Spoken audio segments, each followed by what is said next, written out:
આવજો એસિડ કઈ રીતે આપવું ને એની આખી સિસ્ટમ તમને સમજાય. નો ચોખ્ખું થાય તો બેઠો એસિડ આપવાની રીત ખોટી હોય ને એટલે ચોખ્ખું જનરલી થતું નથી. એની મેથડ કેવું દુકાનવાળા લાવીએ સીએમ કે સડાવી 2 દિવસ પીડું રહેવા દો. પછી પાણી કે મોઢિયા ખોલા કરીને આપવા. તમારે પૂરું થાય પછી કાંઈ પડે આખી સિસ્ટમ તમને હવે આપણે કોઈ ખેડૂત 1 વીઘાનું બીજ લઈએ તો એને વીઘે ધારો કે આપણે 8,000 એટલે કે 8,500 ભરવાના થયા.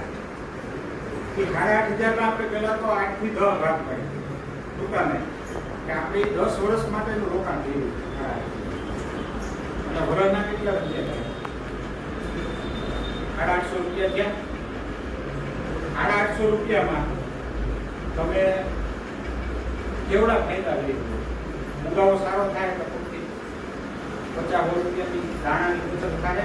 બિયારણની પછી ખાતર છે એ આપણે જે છૂટું આપીએ એના કરતાં 50% જ ડ્રીપમાં આપવાનું છે. હવે વીઘે તમે 1 થેલી યુરિયા, 1 આધી પોટાશ અને અડધી થેલી ડીએપી આટલું ગણો તો આપણે 2500 રૂપિયાનું ખાતર વીઘે આખી સિઝનમાં આપીએ. એનો અડધું કરના 1200 રૂપિયા. 1200 નું ખાતર ડ્રીપથી આપવાનું. 1200 વાળું તો આપણે બચત કરવાની. સમજાય ગયું? શું કામ 1200 રૂપિયાનું જ આપવાનું? કારણ કે આપણે એને જ્યાં જોઈ ત્યાં જ આપી છે. આપણે થોડા કઈ ઉડાડી માટે ધોરી વાળતો કરો. એ લેને વધારે ટકાવારી 70% ઉપાડ કરશે, 35 કરે. એટલે આપણે એટલું ઓછું આપવાનું. 1000 રૂપિયાની ખાતરની બચત આખી સિઝનની થઈ.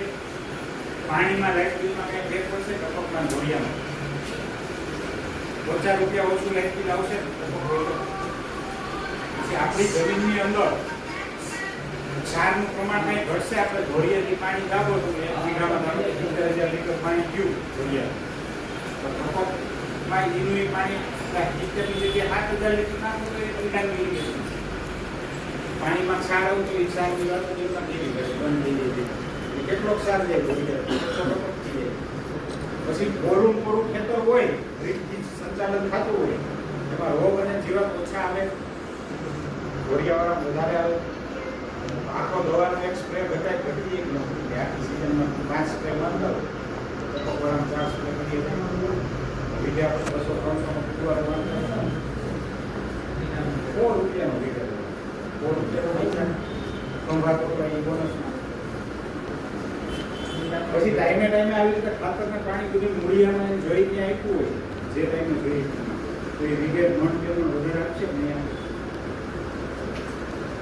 ગણતરી તો કરો તમે 850 રૂપિયામાં જે રોકાણ કરો છો એની હવે 50 રૂપિયા ઉગાવવામાં બચાવો, 1800 રૂપિયા ખાતરમાં નિંદામણમાં બચાવો, મજૂરીમાં ખાતરમાં બચાવો, દવામાં બચાવો. હોય ઉપરાંત ઉત્પાદન વધારે આવે. હું તો કહું ઉત્પાદન વધારે ન આવે તો આપણે 1000-2000 રૂપિયા કેમ ન બચે? 850 રોકાણ. એટલે આવું થોડુંક મગજમાં વિચારો ભાઈ મને ક્યાં ક્યાં બચત થાય રીતથી સમજાણ ભાઈ.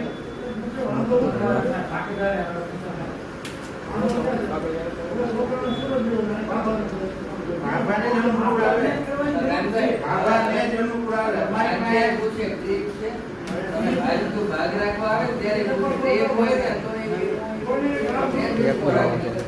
આ વસ્તુ બાબાને અનુકૂળ આવે કેવી છે એનું કારણ એ છે કે એને ક્યાં આટા મારવા નાખું જોવા જવું, પાણી વાળવાનું કઈ ખાતરના બાચકા હારવા એ તો કઈ છે નહીં. એટલે આ ભાગલાઓને જ એવી રીતે યુરિયા ડીએપી બે સિવાય આપણે કોણ ઓળખતું બીજું ખાતર? તો હવે બધા આ જુવાનિયા બધા મેગ્નેશિયમ ધ્યાન છે, સૂક્ષ્મ તત્વો છે એની ખબર પડી. તો હવે આપણને ખબર પડી છે તો હવે એનું અનુકરણ કરાય ને. એમાં આપણે સારું સારું બધું કરતા ગયા તો કપાસને 40 મણ કેટલા મળે? 20 મણ 18 મણ તમારે એવું. તો તમે બિયારણ સારું વાપર્યું, ખાતર સારા વાપર્યા, સુધારા કર્યા, બિયારણમાં single BT, double BT, 4G, 5G આવી ગયું, બધું કરી નાખ્યું. દવાઓ પેલા 80 પેટ મોનોકોટો હતી બધા ઇપિડાન પિપિડાન બધું પૂરું કર્યું. તો ક્યાં આવ્યા આપણે? પાણીમાંથી પીએ. હવે ત્યાં કઈ એવો રસ્તો ખરો આપણી પાસે કે પાછું આપણે ફ્રી સાઈડે જઈ કઈ બાબતમાં આપણે સુધારો કરીએ છીએ? ટેકનોલોજીમાં ફક્ત એક જ વસ્તુ, ખાતર અને પાણી બે વસ્તુ જ આપણા કંટ્રોલમાં, બીજું કઈ છે? જીવાત તમારા કંટ્રોલમાં છે? વરસાદ છે? કોઈ વસ્તુ આપણા કંટ્રોલમાં નથી. તમારા કંટ્રોલમાં બે જ છે, ખાતર ને પાણી. તો એનું તો સંચાલન હરખું કરો બીજા. એમાંય તમે એક મહિને યુરિયા નાખી પાવડર પાણી વાળી 10 દી ઓટલે બેઠા રહ્યો ગામમાં ખાકા ગોંચારી કરી ક્યાંથી ભેગું થાય? એટલે કહેવાનો મતલબ એ છે કે હવે જે કંઈ ટેકનોલોજી વાપરવાની છે એનું હવે હજી તમને ખ્યાલ નથી 5-10 વર્ષ પછી એવો સમય આવશે બીવડાવતો નથી અને એવું દેખાય કે આપણી જેટલી ખેતી રહી ને મોટા ભાગની કોર્પોરેટ કંપની નાખવાની છે. કારણ કે આપણે અહીં ભાગ્ય આપવાની સિસ્ટમ કરી આપણે જાતે તો મળવું નથી, આપણે ભાગ્યો આપી તો કંપની એમ કહે કે ભાઈ તમે ભાગ્યને 30% આપો છો એની વસ્તુ અમને આપો, અમે 30% ખેતી ભાગ્ય કરતા વ્યવસ્થિત કરશું, ઉત્પાદન વ્યવહાર અમે મોટી મશીનરી વાપરો છો થાય ને ઓટોમેટિક સ્લાન્ડર આવે, ઓટોમેટિક હાર્વેસ્ટર બધું ઓટોમેટિક સ્પ્રેયર બધું એનો ખર્ચો ઘટી જાય. કારણ કે 1000 વીઘાનો પટો એક કામનો લીધો હોય એક પછી મૂકી દે અને 1000 વીઘાનું 2 દીમાં 3 દીમાં શું કરીએ શાકભાજી. આ વસ્તુ થાય ને ત્યારે હજી આપણે એટલું ઉગડશે